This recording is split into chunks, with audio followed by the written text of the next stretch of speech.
오늘 우리 같이 나눌 말씀은 누가복음 7장 1절에서 10절까지 말씀입니다. 제가 봉독하겠습니다. 예수께서 모든 말씀을 백성에게 들려주시기를 마치신 후에 가버나움으로 들어가시니라. 어떤 백부장의 사랑하는 종이 병들어 죽게 되었더니 예수의 소문을 듣고 유대인의 장로 몇 사람을 예수께 보내어 오셔서 그 종을 구해 주시기를 청한지라. 이에 그들이 예수께 나와 간절히 구하여 이르되 이 일을 하시는 것이 이 사람에게는 합당하니이다. 그가 우리 민족을 사랑하고 또한 우리를 위하여 회당을 지었나이다 하니 예수께서 함께 가실새 이에 그 집이 멀지 아니하여 백부장이 벗들을 보내어 이르되 주여 수고하시지 마옵소서. 내 집에 들어오심을 나는 감당하지 못하겠나이다. 그러므로 내가 주께 나아가기도 감당하지 못할 줄을 알았나이다. 말씀만 하사 내 하인을 낫게 하소서. 나도 남의 수하에 든 사람이요 내 아래에도 병사가 있으니 이더러 가라 하면 가고 저더러 오라 하면 오고 내 종들을 이것을 하라 하면 하나이다. 예수께서 들으시고 그를 놀랍게 여겨 돌이키사 따르는 무리에게 이르시되 내가 너희에게 이르노니 이스라엘 중에서도 이만한 믿음은 만나보지 못하였노라 하시더라. 보내었던 사람들이 집으로 돌아가 보매 종이 이미 나아 있었더라. 아멘.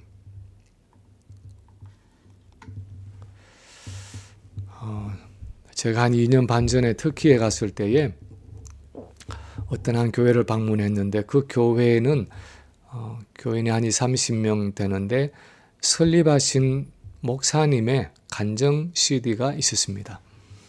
그 비디오를 한번 본 적이 있는데 그 목사님이 예수님을 만난 간증을 담고 있었습니다.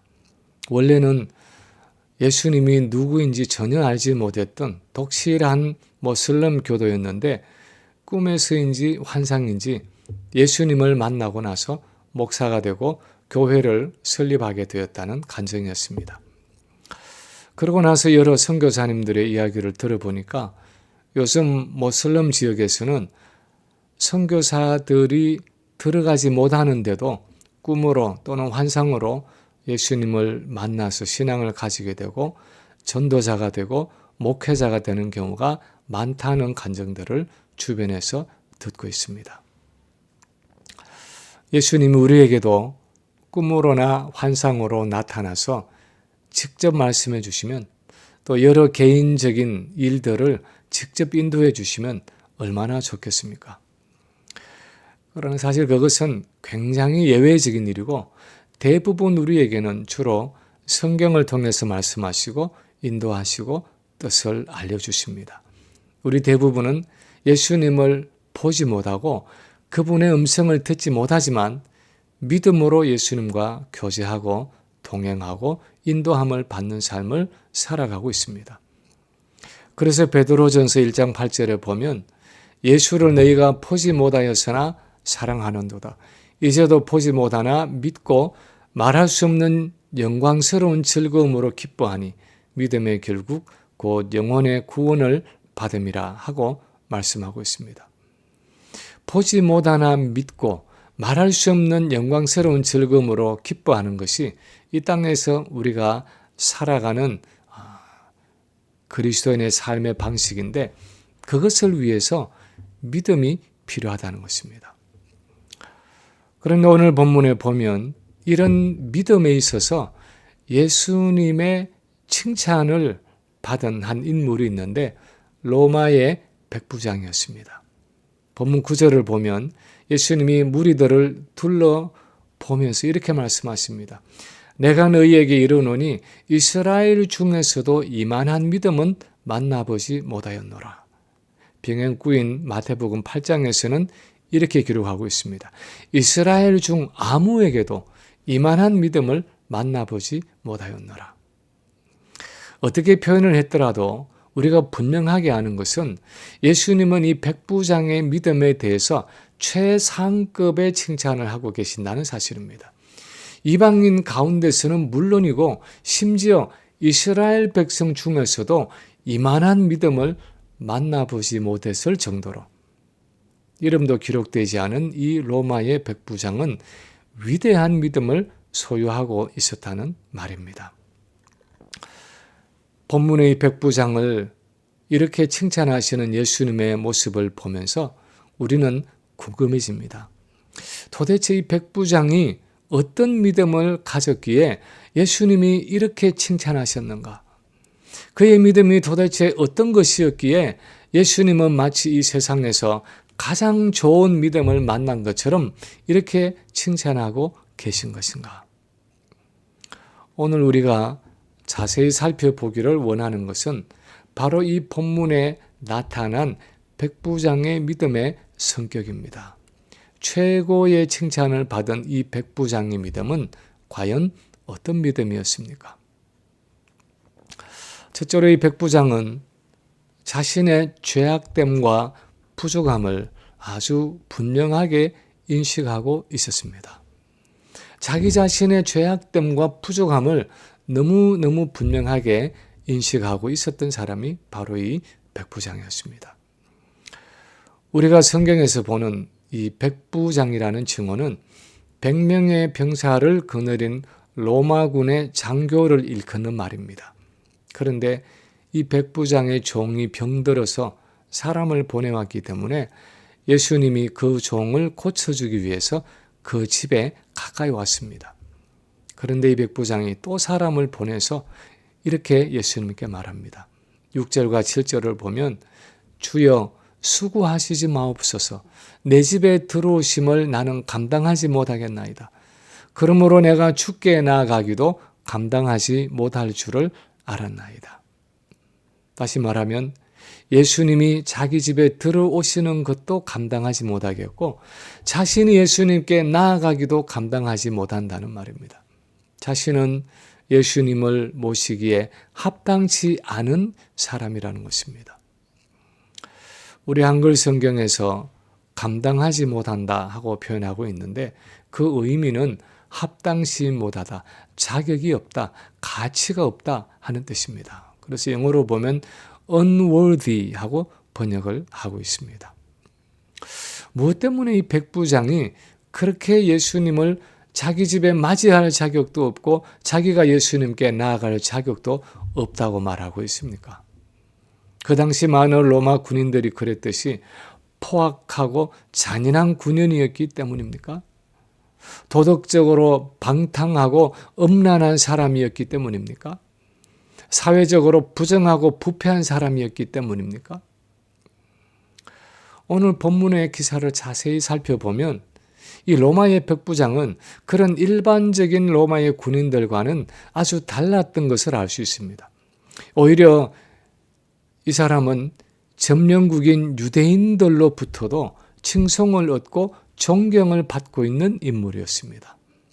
본문 3절에 보면 자신이 직접 예수님 앞에 나올 자격이 없다고 생각했기 때문에 유대인의 장로 몇 사람을 예수님께 보내었습니다. 이 장로들은 그 당시 유대 사회의 원로이고 유지들이었습니다. 그들이 와서 예수님께 말합니다. 4절에 보면 이에 그들이 예수께 나와 간절히 구하여 말하되 이 일을 하시는 것이 이 사람에게는 합당하니이다. 다시 말하면 예수님이 가셔서 이 백부장의 종을 고쳐주는 것이 이 사람에게는 합당하다는 것입니다. 다른 사람은 몰라도 적어도 이 사람에게는 그럴 자격이 있고 그럴 이유가 있다는 것입니다. 5절에서 그 이유를 설명합니다. 그가 우리 민족을 사랑하고 또한 우리를 위하여 회당을 지었나이다.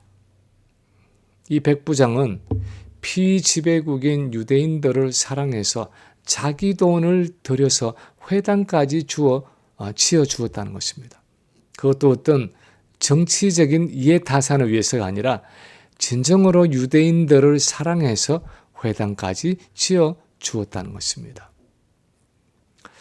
이 백부장은 이방인이었지만 유대인들에게까지 존경을 받고 칭송을 받고 있던 사람이었습니다. 그리고 보잘것없는 자기의 종조차도 진심으로 사랑하던 훌륭한 인격과 덕을 갖추고 있던 사람이었습니다. 그런데도 불구하고 이 백부장은 예수님 앞에서 자신을 그런 사람으로 인식하지 않았습니다. 죄 많은 이방인인 자기 자신을 바라보았습니다. 예수님을 자기 집으로 모시기에도 부적합하고 나가서 그분을 만나기에도 부적합한 자신의 죄악된 모습을 바라보았습니다. 그래서 사람을 보내어서 주여 수고하시지 마옵소서, 내 집에 들어오심을 나는 감당하지 못하겠나이다. 나는 당신을 집에 모시는 것은 물론이고 나가서 만나기에도 부적합한 사람입니다 하고 말하고 있는 것입니다. 그는 진심으로 메시아이신 예수님을 모시기에는 부정하고 죄악되다고 자신을 생각하고 있었던 것입니다. 그런데 그것이 이 백부장의 믿음의 위대한 점이었습니다. 큰 믿음이라고 부르든지 아니면 훌륭한 믿음이라고 부르든지 믿음의 가장 1차적인 요소는 우리 자신에 대한 바른 의식입니다. 좀 더 구체적으로는 나는 전능하신 하나님의 손에 의존되어 있는 연약한 피조물이고 무엇보다도 거룩하신 하나님 앞에 설 수 없는 죄악된 사람이라는 것을 진정으로 인식하고 인정하는 것입니다. 하나님의 은혜가 아니면 존재할 수도 없고 살아갈 수도 없고 무엇을 이룰 수도 없는 전적으로 하나님께 의존되어 있는 연약하고 죄악된 존재로 자신을 인식하는 것, 그것이 믿음의 가장 기본적인 요소라는 것입니다. 그런데 성경을 통해서 보면 그것이 말처럼 그렇게 쉽지 않은 일이었던 것을 알 수 있습니다. 누가복음 18장에 보면 예수님이 성전에 기도하러 올라간 한 바리새인과 세리의 비유를 주시는데, 거기 보면 세리는 성전 구석에 서서 감히 눈을 들어 하늘을 우러러 보지도 못하고 하나님이여 불쌍히 여기소서 나는 죄인으로소이다 하고 가슴을 치고 있는데, 바리새인은 성전 가운데 서서 하늘을 우러러 보면서 하나님이여 나는 다른 사람들 곧 토색하고 불의하고 간음을 하는 자들과 같지 아니하고 이 세리와도 같지 아니함을 감사하나이다 하고 기도하고 있습니다. 그런데 이 둘 중에 누가 더 믿음 있는 사람이냐 하는 그 예수님의 평가는 아주 분명했습니다. 하나님 앞에서는 이 세리가 바리새인보다 더 의롭게 되어서, 다시 말하면 더 믿음 있는 사람으로 집에 내려갔다는 것입니다. 우리가 정말 백부장과 같은 믿음을 가지려면 무엇보다도 우리 자신의 연약함과 죄악됨에 대한 객관적이고 정확한 평가를 할 수 있어야 합니다. 하나님, 나는 저 세리와는 종류가 다른 의로운 사람입니다. 나는 이만하면 괜찮은 사람입니다. 나는 그래도 평균 이상 가는 사람입니다 하는 자만과 교만이 아니라, 하나님, 나는 하나님의 은혜가 아니면 한순간도 존재할 수 없는 사람입니다. 나는 정말 무익한 종입니다. 내 안에 계시는 주님의 능력이 아니면 나는 아무것도 할 수 없습니다. 나를 긍휼히 여겨 주십시오 하는 그 겸손함이, 자아의 부수어짐이 우리에게 있어야 한다는 것입니다. 그래서 예수님은 심령이 가난하고 애통하고 의에 줄이고 목마른 그 사람이 진정으로 복 있는 사람이라고 말씀하고 있는 것입니다. 중세의 위대한 수도사 중에 한 사람이었던 성 프란시스에게 한 제자가 어느 날 물었습니다. 선생님께서는 자기 자신을 어떤 분이라고 생각하십니까? 그랬더니 이 프란시스는 주저없이 대답했습니다. 나는 세상에서 가장 악한 사람이지. 그 말을 듣고는 이 제자가 기회를 놓치지 않고 다시 물었습니다. 선생님, 그렇게 말씀하시는 것은 교만입니다. 그게 바로 위선입니다. 많은 사람들이 선생님을 성자라고 부르고 있지 않습니까? 저 감옥에는 수많은 강도, 살인자 등 온갖 악인들이 덕실거리는데 어떻게 선생님 같은 분이 스스로 나는 세상에서 가장 악한 사람이라고 말씀하십니까? 하고 따졌습니다. 그 제자 이야기를 들은 성 프란시스는 빙그레 웃으면서 이렇게 말했습니다. 그건 자네가 나를 몰라서 그래. 나는 정말 악한 놈이지. 하나님께서 내게 이렇게 많은 은혜를 부어주셨으니까 오늘날 이렇게 살아가고 있을 뿐이라네.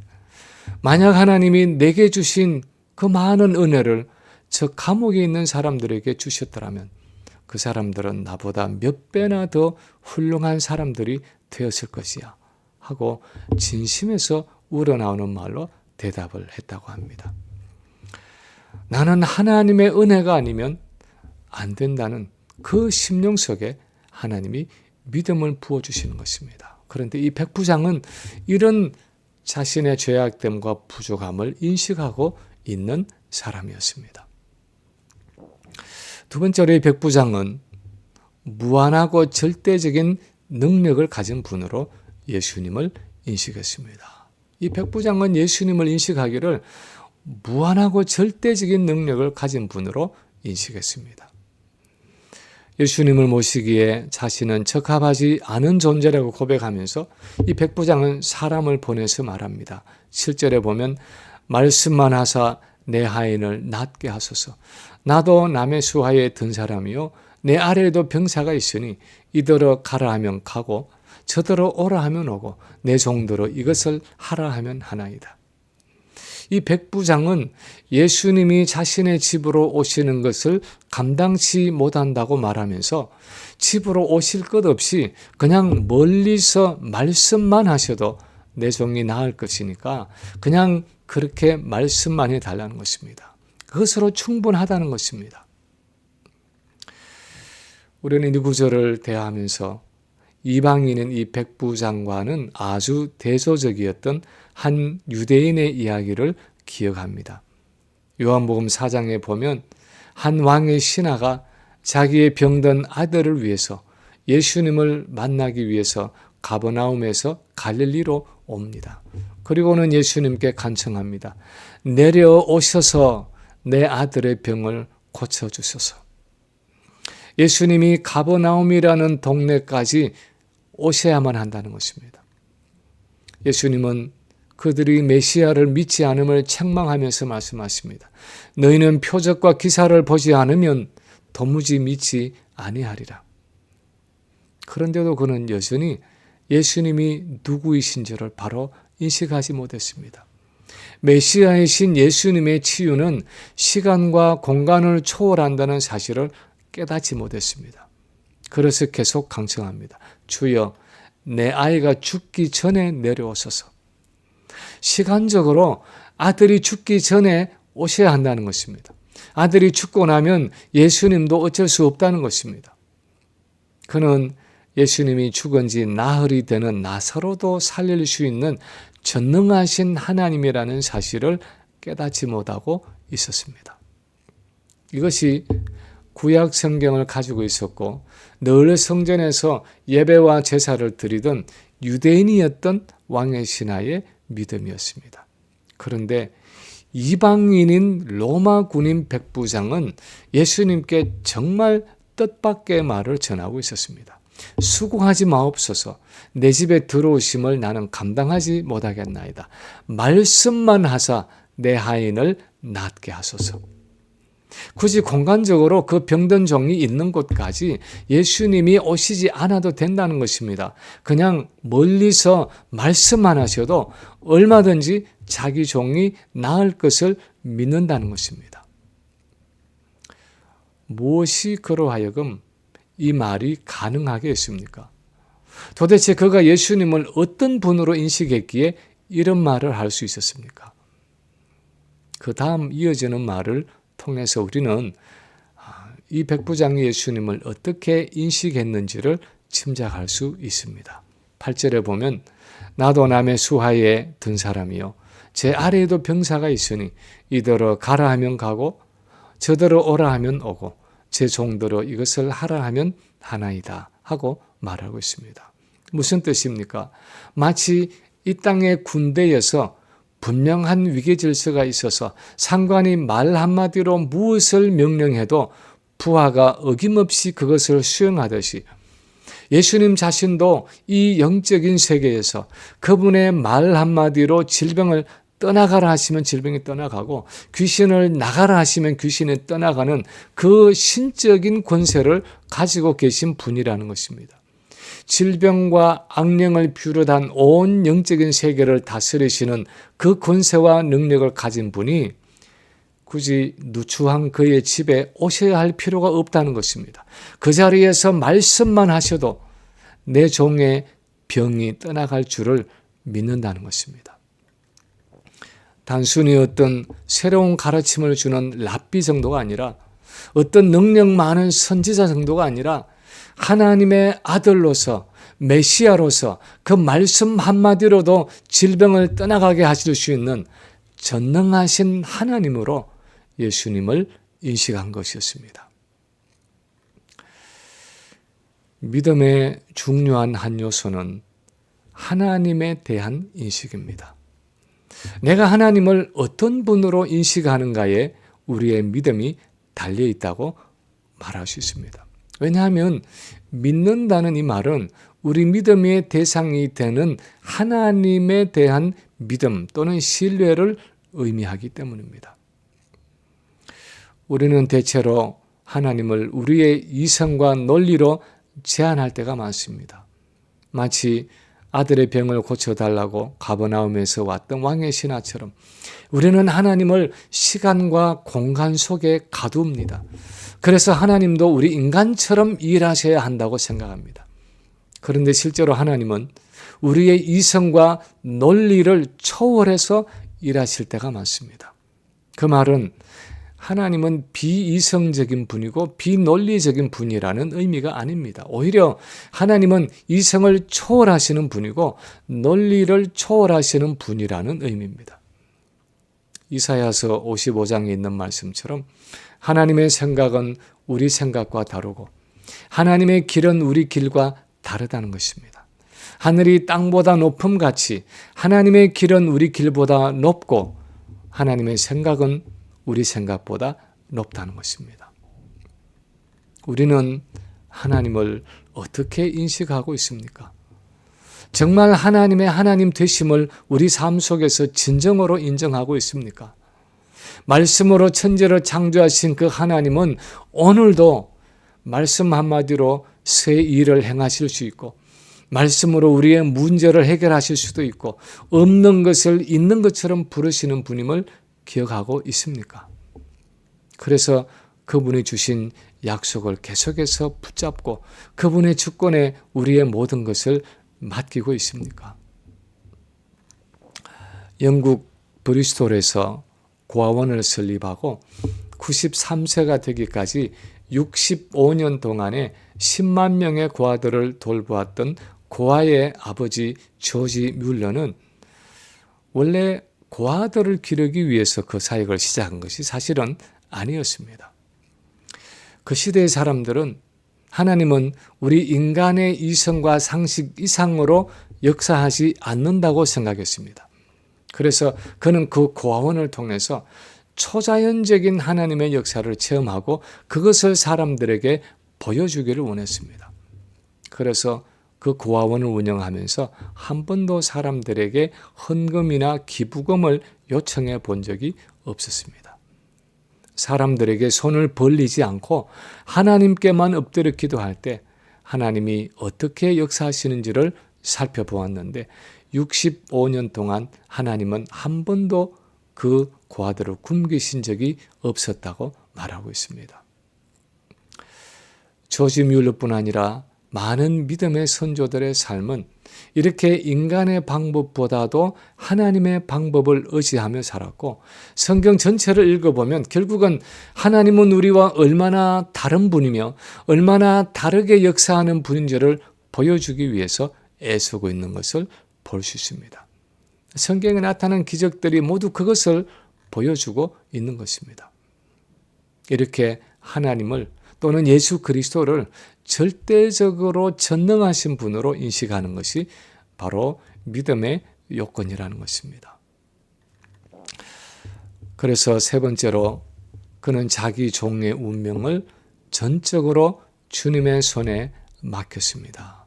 이 백부장은 자기 종의 운명을 전적으로 전폭적으로 주님의 손에 맡기는 믿음을 가졌습니다. 오늘 본문 2절에 보면 이 병들어 있는 종은 백부장의 사랑하는 종이었고 또한 병들어 죽게 된 아주 위급한 상태에 있었습니다. 자기의 사랑하는 종의 목숨이 위태로운 가운데 있었습니다. 만에 하나 이번 기회에 고침을 받지 못하면 어쩌면 사랑하는 종이 목숨을 잃을 수도 있었습니다.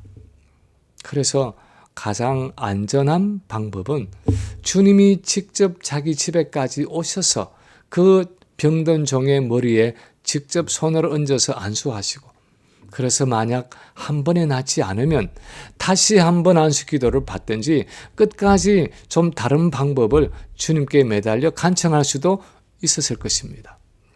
여러 면에서 주님이 직접 함께 가시는 것이 가장 안전했습니다. 그리고 무엇보다도 주님이 그 집에 가시겠다고, 가서 고쳐주겠다고 말씀을 하셨습니다. 그런데 이 백부장은 그 가장 안전한 방법을 선택하지 않았습니다. 만약의 경우라는 것을 생각하지 않았습니다. 그냥 그의 모든 것을 전폭적으로 주님의 손에 맡겼습니다. 전능하신 그 주님의 손에 자기 종의 운명을 맡기는 위기의 선택을 했습니다. 믿음의 중요한 성격 중에 하나는 실패와 멸망의 위기 속에서도 내가 아는 그 하나님을 전폭적으로 신뢰함으로 하나님의 손에 나의 모든 것을 맡기는 것입니다.